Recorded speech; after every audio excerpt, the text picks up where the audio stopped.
Brittnay Murphy, dead at 32.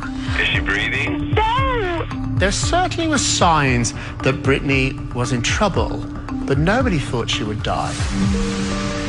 5 months later, her husband is also dead. People were just in shock. It's highly suspicious. Who was the mystery man Brittnay married?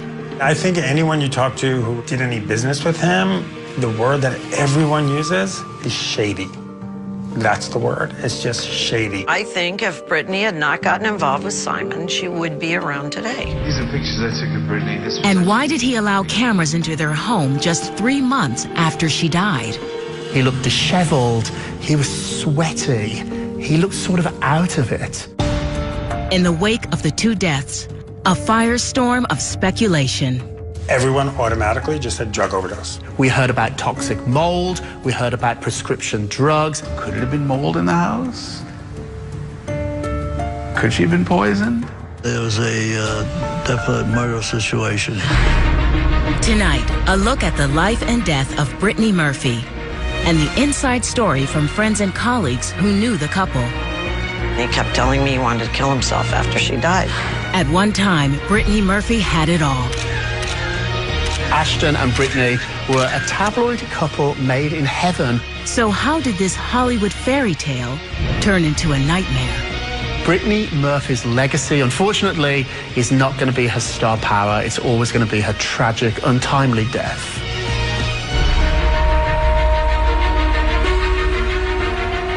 Beyond the headlines, Brittnay Murphy.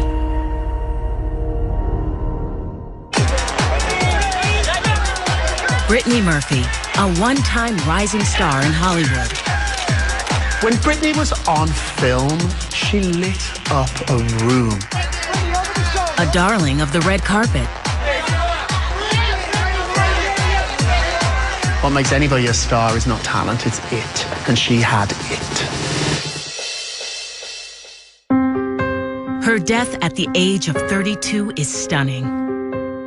I couldn't move because it just started to sink into my mind that she was dead. Couldn't understand how, what, why. How did it happen? Did she fall? Was she, was she on some sort of medication that made her fall? We had lost someone that used to be America's sweetheart, and it came with very, very little warning. Everyone automatically just said drug overdose. Like, it wasn't even, people didn't even have people telling them it was a drug overdose. Everyone just assumed it. Autopsy results point to several factors. According to the Los Angeles County Coroner's death report, there are 3 different causes listed as her primary cause of death. One was pneumonia, one was iron deficiency anemia, and the other was multiple drug intoxication. The drugs in her system are consistent with over-the-counter and prescription medications. But rumors of drug abuse, rumors that had dogged Brittnay through much of her career, refused to go away. There was a lot in the press, oh, she was on drugs, or she was, taking all these drugs, and oh, she was doing this and this and this, and it wasn't true. Brittnay was very against drugs. When her husband Simon Monjack dies 5 months later in the same house, the speculation and rumors that followed Brittnay's death escalate.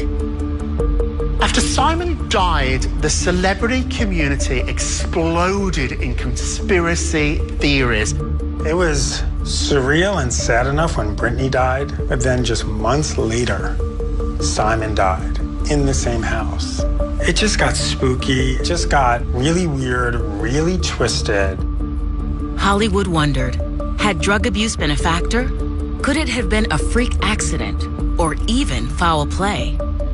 It's highly suspicious that Brittnay Murphy and her husband died within months of each other of the exact same cause. Some of the questions surround Monjack, who married the twice-engaged actress 2.5 years earlier. They seemed an unlikely couple, and their marriage surprised many. Simon was a British fella. They met in Hollywood. They fell in love, and it was very mysterious. Nobody really got to the bottom of that relationship. Why did she marry Simon? I think she loved him, for sure. And he was totally devoted to her. There was no question about that. He was totally emotionally lost when she died and just couldn't handle it emotionally. In January 2010, just a month after Brittnay died, He appears alongside her mother Sharon on NBC's Today Show. He blames Hollywood for his wife's downfall. Hollywood is a village, and once you upset the villagers, they talk, and they gossip, and they rumor, and they have blood on their hands, and I hope they wash them with very hot water, because the way they treated BrittnayMurphy when she was alive was terrible. But what's more important now is her legacy, is the legacy of a young woman who dreamed of changing the world. Welcome you to my house. But you found here.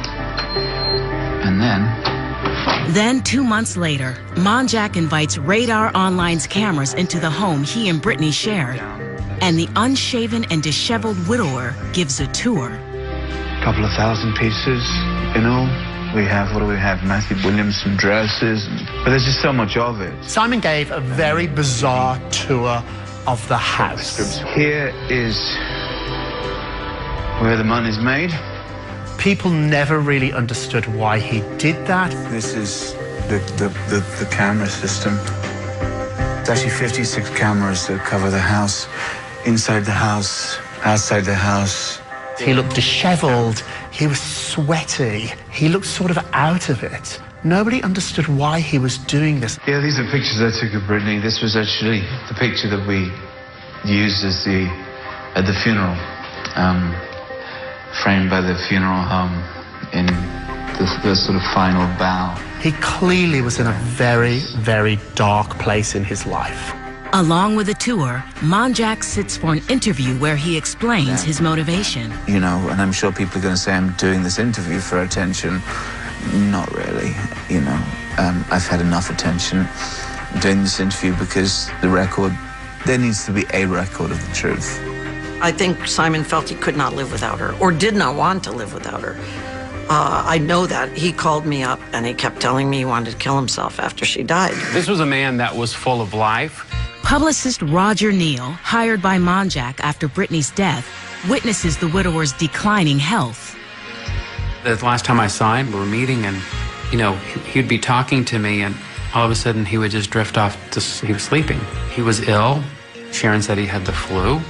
He was sweating profusely, coughing, and I didn't know I was watching someone die in front of me. Simon was physically not in the best shape of his life. He was overweight. However, nobody thought he would die. But 2 months after giving that on-camera tour, he did. Some tragic news out of Los Angeles, where the husband of the late actress Brittnay Murphy was found dead in his home. When I got the phone call, I was definitely in shock because I had just been with this man for 6 to 8 hours earlier, and I was in disbelief. I'm like, well, Simon's dead. That's impossible. The Los Angeles coroner performs an autopsy, and the findings are surprising. Some of the causes of death were the same for Brittnay. According to the LA County Health Department, the cause of death for Simon was two things: an acute pneumonia and a iron deficiency anemia, very similar to his wife. Monjack is found by Brittnay's mother, Sharon, who lived with the couple in Brittnay's Hollywood Hills home. It's hard to comprehend losing a daughter and a son-in-law so quickly, so fast, so unexpectedly. So she's obviously devastated. She loved him like a son. He loved her like a mother. She's distraught, but she's strong at the same time. Sharon was just starting to get to the place where she could properly mourn when Simon passed. She was reliving her nightmare all over again. She just said to me, I feel like the Band-Aid's just been ripped off and I'm not even healed yet. She goes, I can't take it. She was just beside herself. I know her mother is probably still struggling. She has to be. This was just a tragedy on top of another tragedy. If my child died like that, I don't know what I'd do. I mean, that's just horrifying. I don't know how many people could handle that kind of loss of those kind of close people to you in that short amount of time. Coming up, Brittnay's grieving mother searches for answers, while her father makes an unexpected claim. Her father made people very nervous. And later. It wasn't long after Brittnay started losing weight, the cocaine rumors started. Now, this happens to almost every actress in Hollywood. If they start losing weight, either it's drugs or an eating disorder.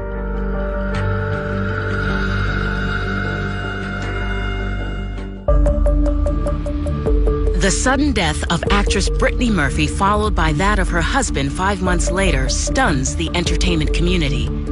But no one is more devastated than Brittnay's mother, Sharon Murphy. I felt very sorry for Sharon. When I think of her, I think of somebody who's sad. Over a year that I dealt with her, she was just sad. Reeling from the double loss, Sharon once again contends with speculation that Brittnay and Monjack abused drugs. We want to ask that the media be as respectful as possible. She needs her privacy at this time.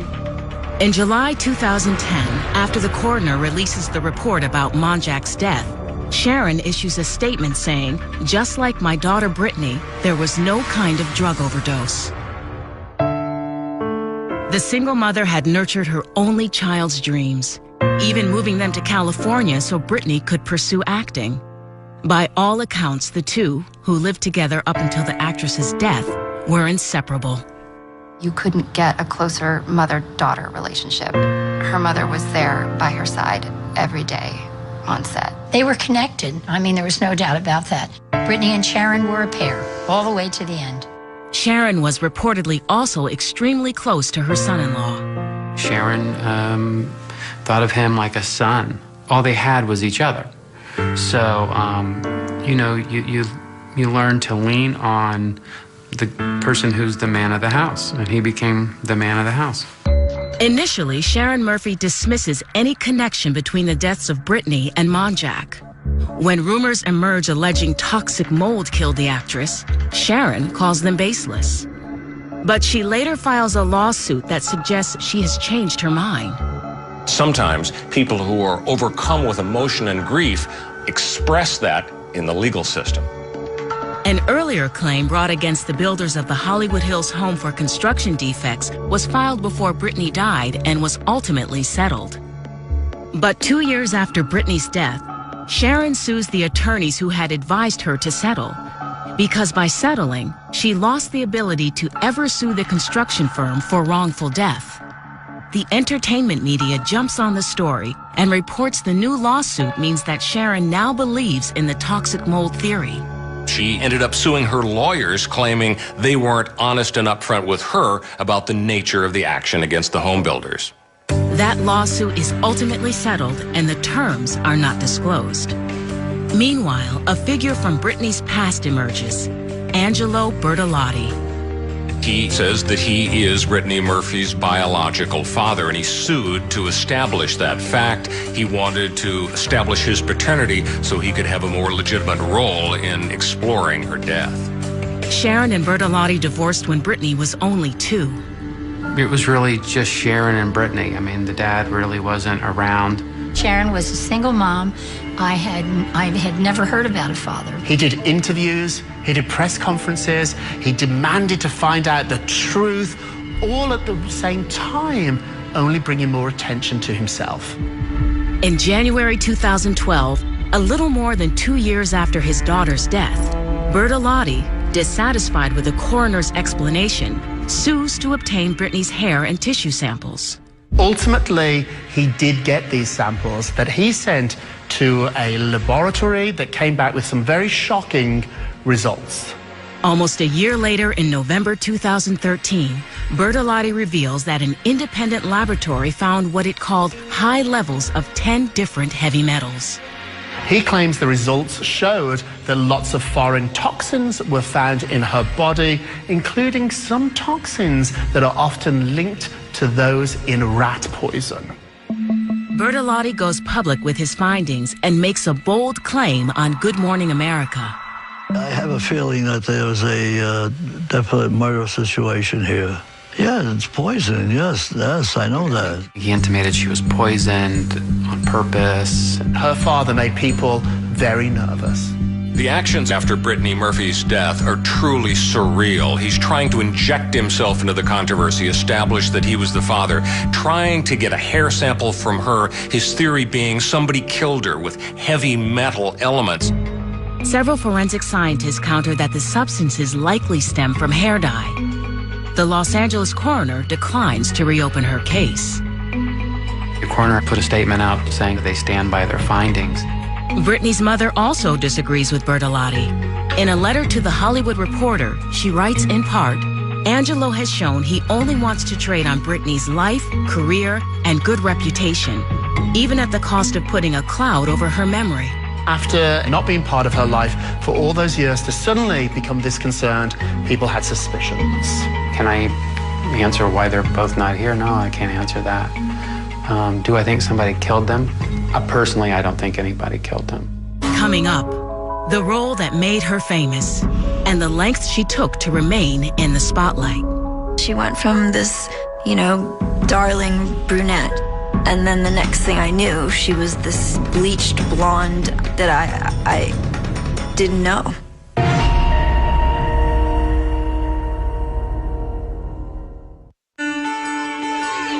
Far from the bright lights of Hollywood, Brittnay Murphy grows up more than 2,500 miles away in Edison, New Jersey, where she lives with her mother, Sharon.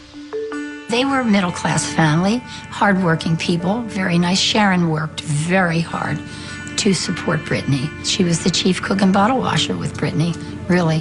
From an early age, Brittnay pursues her dreams. Brittnay came to the studio with her mother, Sharon, when she was between 3 and 4. She was the most delightful child. She was a bubbly little girl with curls and happy and wide-eyed about the dancing school. She was loved by all her classmates. Brittnay was friendly and happy and loving. There was no show-off child. Brittnay studies singing, acting, and dancing at the studio then owned by Vern Fowler Kreisel.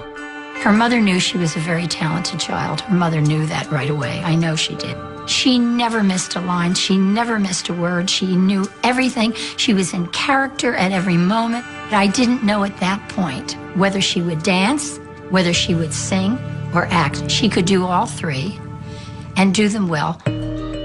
While still in school, the ambitious teen lands several national commercials, including this Twix spot. Her mother found some agents in New York. That's how she got started with commercials. Going into the city with her mother, and they grabbed her like crazy. She was busy all the time. Brittnay reflects on those early years with the Today Show's Matt Lauer. What are the pros and cons about starting acting at such a young age, 12 and a half for you? What's the good part? What's the bad part? I never saw any cons because I always wanted to entertain. It wasn't specifically, I didn't know I would be a part of this medium. And I feel really blessed in, the route that life has taken me so far. But I loved entertaining people, and the fact that then I was able to do it. I'd been asking, my mom, we lived in New Jersey, to bring me into Manhattan when I found out that there was a place to go where you could be on TV, since I was 7. I never heard Brittnay say, I want to be a star, or I want to be a movie star, but I really think she did. Seeking bigger opportunities, Brittnay persuades her mother, Sharon, to move to California. Quickly, Brittnay's spunky charm brings small roles on TV sitcoms.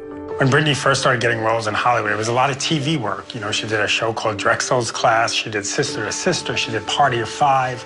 A lot of, one-offs. But Brittnay gets her big break when she auditions for an upcoming teen comedy.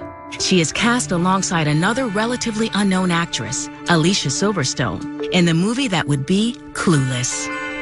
Brittnay's breakout role was definitely Clueless. It's about teenagers overcoming insecurities. And Brittnay plays Ty, a girl from New Jersey who moves to Beverly Hills and is adopted by alpha girls played by Silverstone and Stacey Dash. See, my mission is clear. Would you look at that girl? She is so adorably clueless. We were popular girls.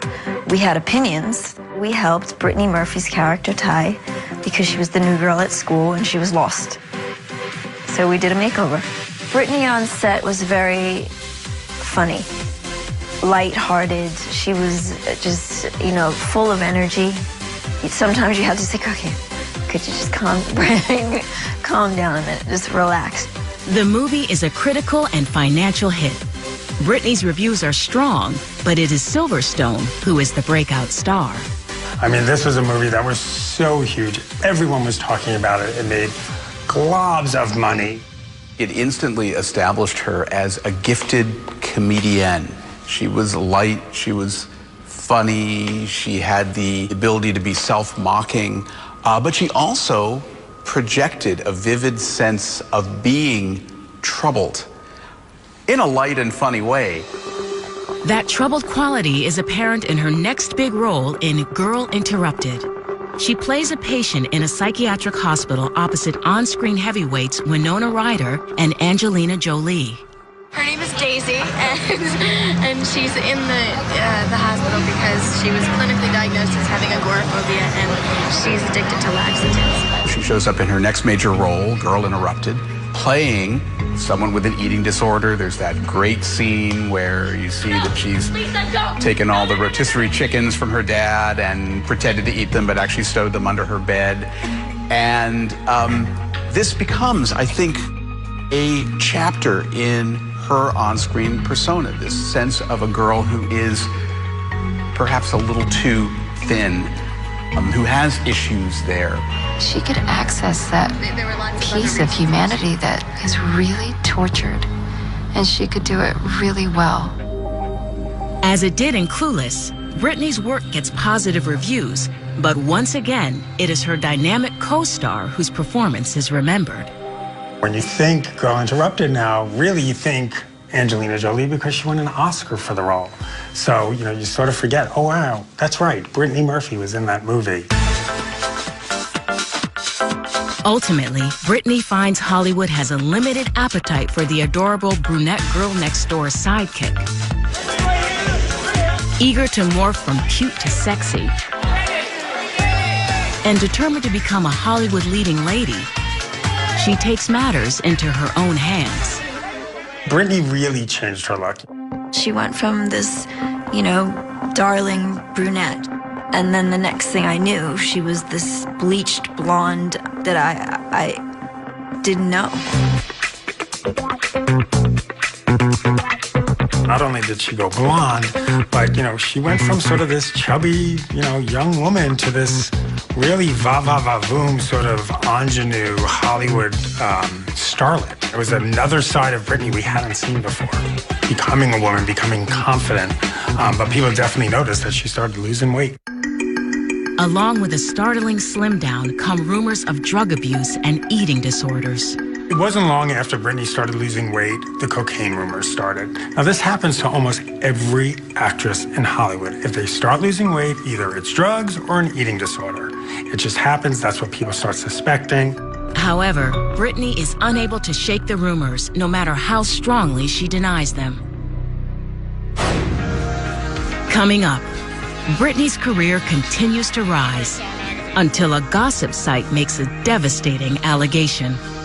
Unfortunately, in this town, rumors become fact. And later, Simon was not a Hollywood-looking movie star. He was a British writer who had sort of hooked up with the girl next door, this American sweetheart. Everybody thought this was a very odd couple.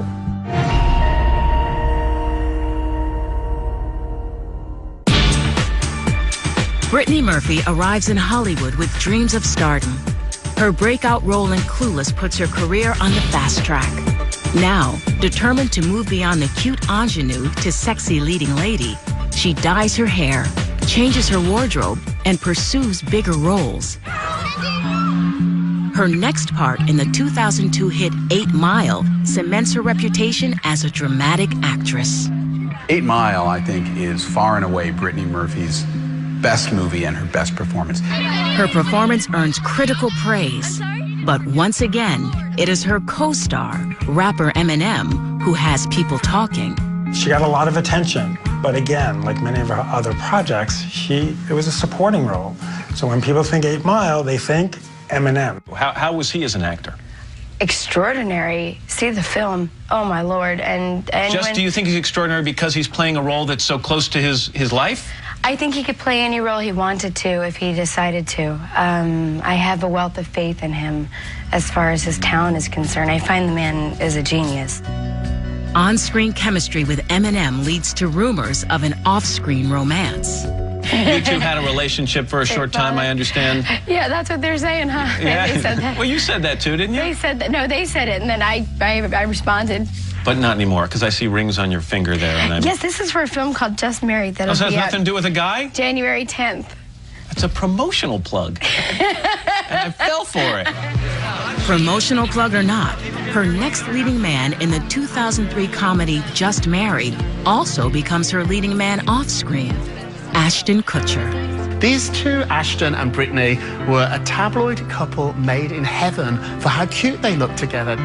However, the relationship ends in less than a year. She loved being in relationships. When Ashton, which was her first, high-profile relationship ended, it broke her heart.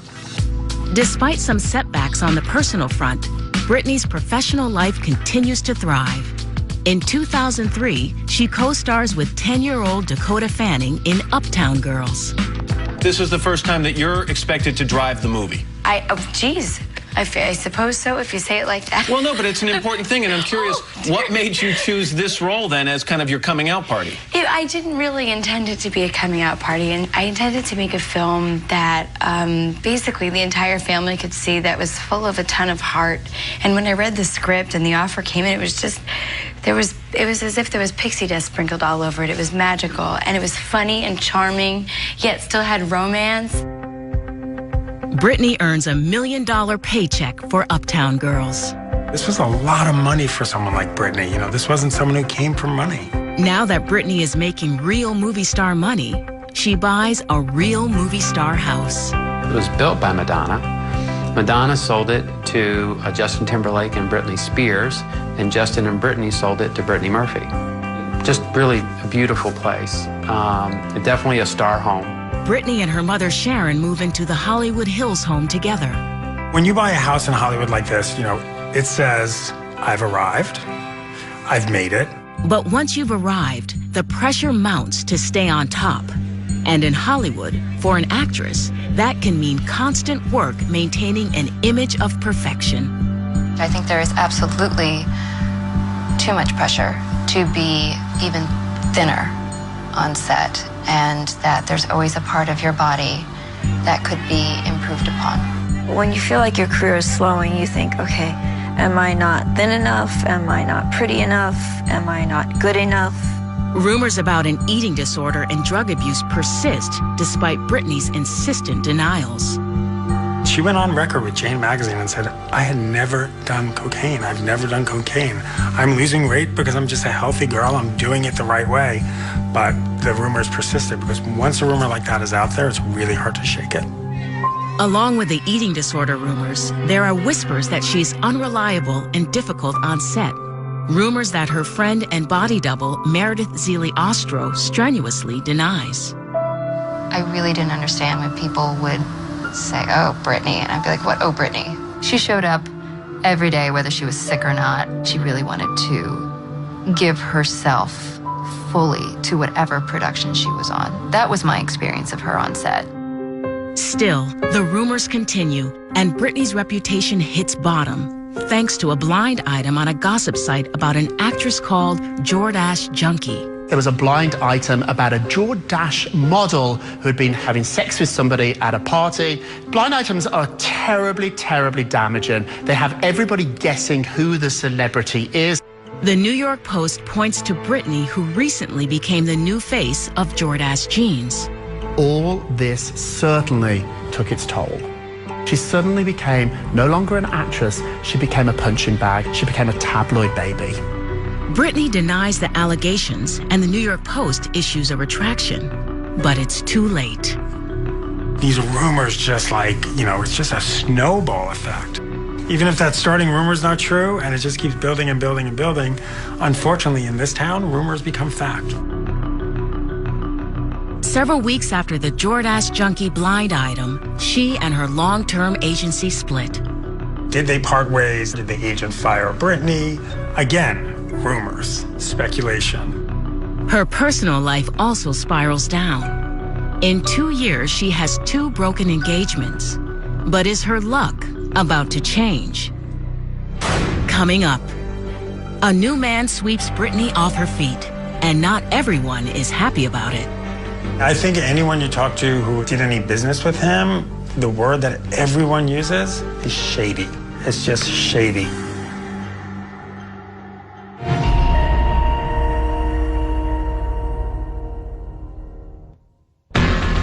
By 2007, Brittnay's career is crippled by rumors and gossip.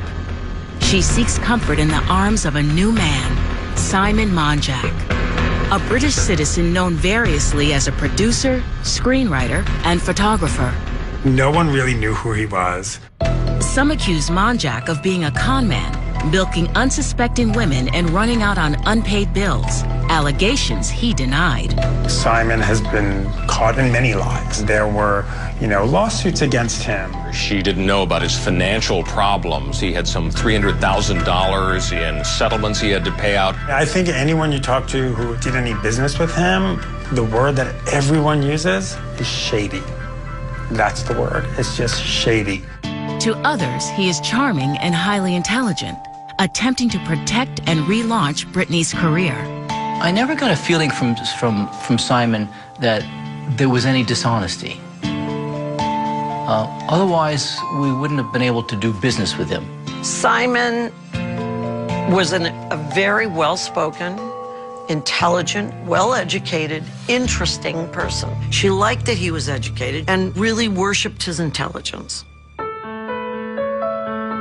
After a brief courtship, Brittnay marries Monjack in a small private ceremony in her Hollywood Hills home on May 5th, 2007. Simon was not a Hollywood-looking movie star. He was a British writer who had sort of hooked up with the girl next door, this American sweetheart. Everybody thought this was a very odd couple. I'll be honest with you, I really thought that it was just a setup. I didn't really believe that it was a marriage that I would have thought Brittnay would have wanted in her life. The gossip media speculates Monjack married her for money, citizenship, or both. Simon expressed to me that he was shocked that there was no money. Reports of an expiring visa provide more fuel for speculation. So, of course, that started a rumor that said the only reason he married Brittnay was to use her to get his visa renewed. Monjack moves into the house that Brittnay shares with her mother. When she married Simon, he became her everything. There was a lot of distrust going on with her current representation at that time that Sharon was very unhappy with. And so Simon says, hey, I'll just take care of all of it. Don't worry about it, I'll handle it. Colleagues and friends describe an increasingly codependent relationship. As Monjack begins to direct her career, he also takes charge of Brittnay's appearance.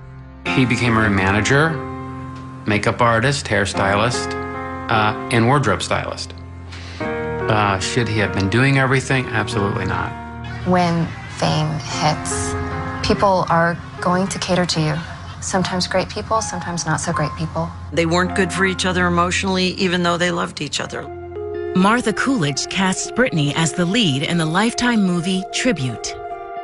I always felt that Brittnay was a very interesting, very natural, very surprising actress. She was really happy when she worked. She was so fun, playful, and would be filled with lots of ideas, and she was very alive. Monjack is by Brittnay's side on location in New Orleans. What I discovered later is that it was Simon whose health was in question, and she was very worried about him. I think he was on pain medication. According to them, he had had a very bad fall a year earlier, and that had really hurt his back. He'd be sharp, and then another day he'd be in a haze. After the movie wraps and the couple returns to LA, a local pharmacist accuses the couple of doctor shopping. Doctor shopping is not that infrequent in Hollywood. This is when celebrities have different identities and go to doctor after doctor to obtain more prescription drugs. They were ordering medicines and taking a lot of medicines from different doctors. Determined to get her career back on track, Brittnay studies ballet at a dance studio. Golden Koschuk helps her prepare for an audition for the lead in Black Swan. She had a perfect body for ballet. She was thin. All her muscle structure was strong. Maybe a little bit too thin, you know, and that's something we talked about with her. Ultimately, Brittnay doesn't win the role in Black Swan, a film that would earn Natalie Portman an Oscar. Brittnay's career just sort of took a nosedive. She wasn't doing movies like Girl Interrupted. She wasn't doing movies like 8 Mile. In early November 2009, 2.5 years into her marriage, Brittnay, her mother, and Monjack fly to Puerto Rico, where she is to star in a low-budget thriller. Those last couple of films, they did it for the money. Sharon told me the conditions were horrible. The toilets didn't work, and the running water was no running water, and inside of the dressing trailer was wet. Simon was sort of handling everything by that time. He's not a manager. After one day on set, the actress and the production part company. There were rumors that it was because Brittnay was too difficult to work with, but, you know, then Brittnay's side said, no, that's not true. The working conditions were awful. No one really knows the truth, whether she was fired or she walked. Back at home in Los Angeles, chronic anemia and a weakened immune system leave Brittnay racked with a serious respiratory infection. Yet she is reluctant to see a doctor. It's possible that anybody, including Brittnay, would have thought that going to a doctor is a bad sign or a stigma because you don't want it to get out. If it gets out, is there something wrong with me then?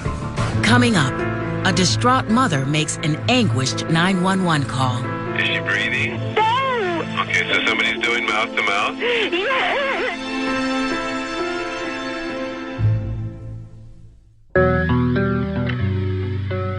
Just before Christmas 2009, back in Los Angeles, Brittnay and her husband Simon Monjack have both been struggling with an illness picked up on the failed shoot in Puerto Rico. They just were not very well, the two of them. The last time I saw her, she was in the dance studio doing class. And she was actually quite depressed. And we had to stop classes and rehearsals for what we were working on to calm her down. Whatever her state of mind in private, Brittnay is able to put on a good face for the public. Okay, so first of all, you look amazing tonight. Thank you. At a red carpet event, December 3rd, Brittnay describes her dreams for the future to access Hollywood. Her goal?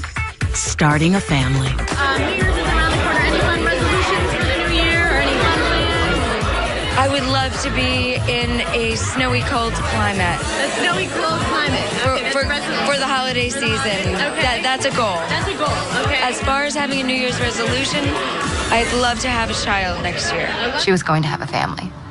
Being an actress was important to her. Having a family was just as important. But just a week before Christmas, the 32-year-old actress is bedridden with a respiratory infection. She agrees to see a doctor, but it is an appointment she will never keep. On the morning of December 20th, Brittnay was found by her mother in her bathroom. An anguished Sharon Murphy calls 911. My son is passed out. They're doing mouth to mouth. Please get here quick, Okay, please. okay. All right, is she awake? Please, no. Is she breathing? No. Okay, so somebody's doing mouth to mouth? Yes. Okay. But Brittnay cannot be revived.